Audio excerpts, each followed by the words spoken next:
Hi, welcome to basically Blythe Harbour.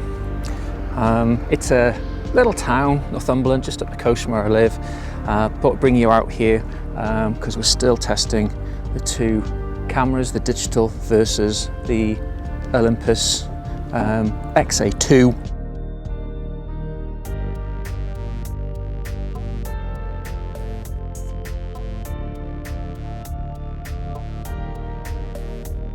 So we've got our two cameras. We've got the XA, excuse me, I have to put your sunglasses back on, and we've got the GR3.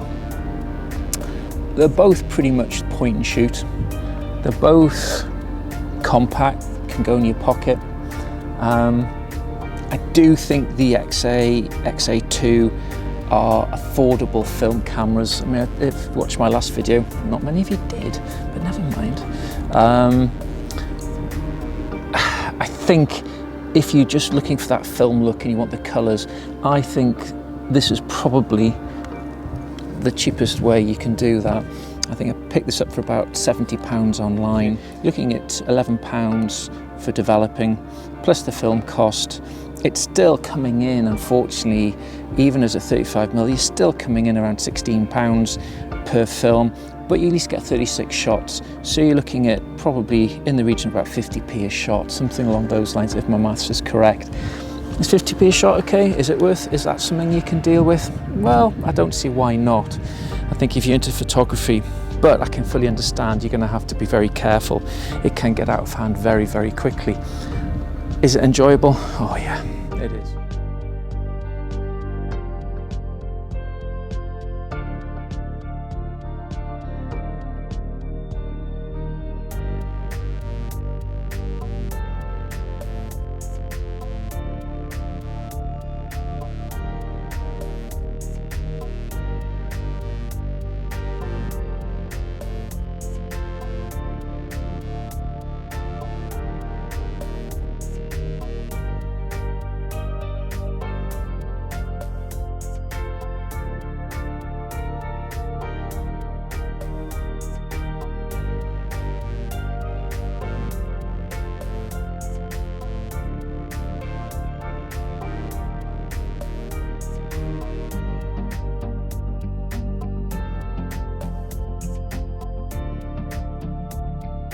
Right, let's see my other favourite cars here.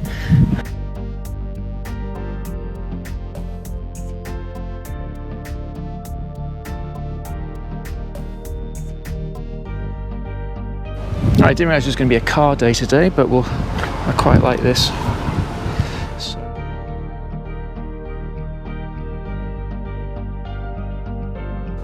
I don't think you can get more diverse than that, can you?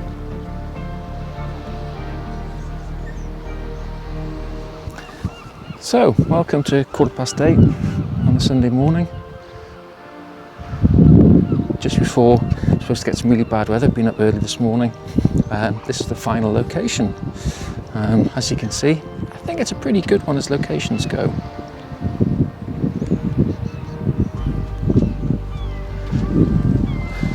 Going to take a few more shots and we'll see what we come up with. Remember, Kodak Gold, ISO 200, but I'm rating it at 100, Ricoh GR III. But here they go, the final shots in the challenge. Digital versus analog or film.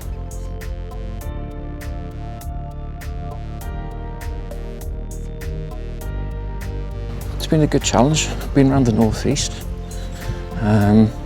countryside, seaside, typical seaside sort of shots. Now we're early morning, taking some landscape work.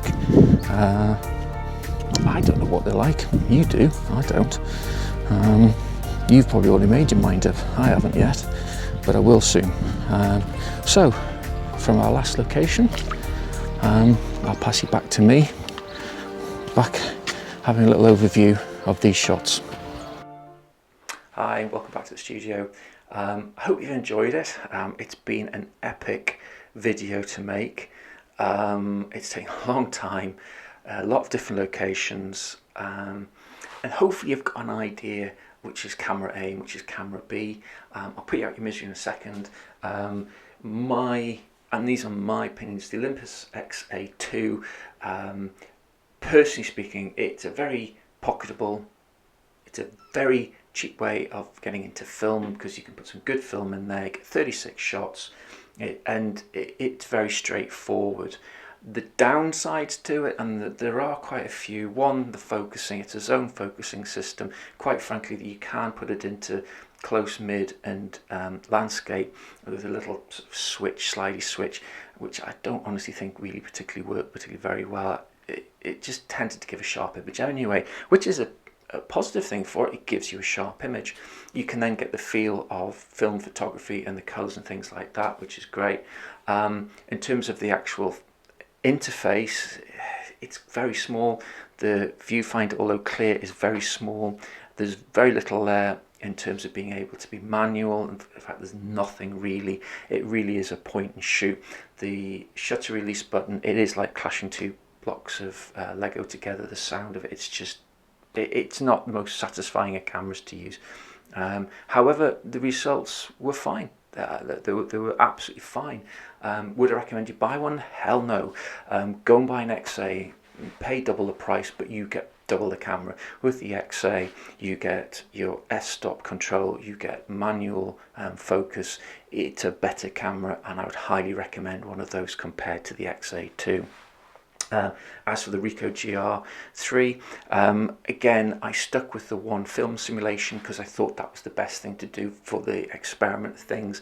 I wouldn't normally do that, and that's a good thing about digital. You can chop and change for the effects that you want. I went out yesterday, took some retro shots, and I think that in terms of that, that's the great thing about digital.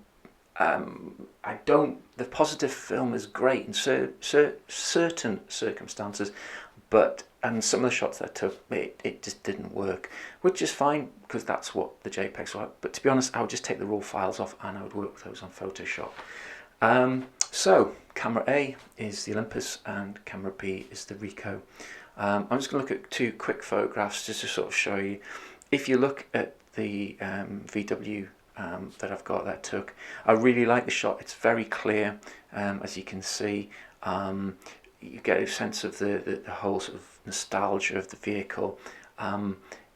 The colour is the way that I've rendered it, in terms of that I pushed the ISO down to 100 and it was rated at 200. That could be a reason for the colour. It's an unusual sort of colour cast, maybe. It's fine. I think it's fine.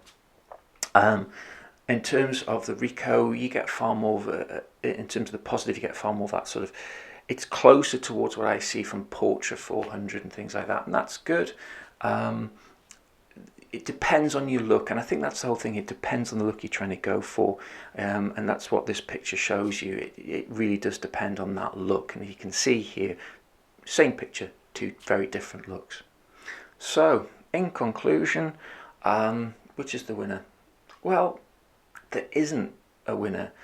Only thing I would say is, if somebody said you've got your Olympus XA2, you've got your Ricoh GR III, which would you go out with? Which would you pick up? I'd pick up the Ricoh every single day.